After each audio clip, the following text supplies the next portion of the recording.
Payg'ambarimiz sollallohu alayhi vasallam bilan haj qilganni savobini olsak bo'lar ekan. Qanaqa bilsam, kim Ramazon oyida umra qilishga borsa, ya'ni umraga borsa, u Payg'ambarimiz sollallohu alayhi vasallam bilan birga haj qilganni savobini oladi inshaalloh.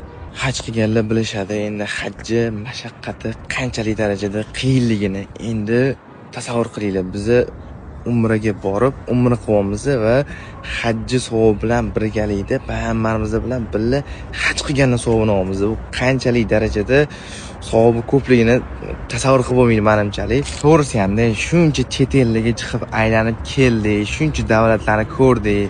Endi menimchalik aynan hozir vaqti umraga borishni, borib mazza ibodatlarni qilib payg'ambarimiz bilan birga haj qilganni savoblarini borib olib kelaylik. Menimcha buni ko'pchilik bilmaydi. Bilmagan yaqin tanishlaringizga yuborib qo'ying. Birga kelmoqchi bo'lgan tanishlaringizga yuborib qo'ysiz, inshaalloh mana shu video orqali kelsa ham sizga savob, ham menga savob bo'ladi inshaalloh.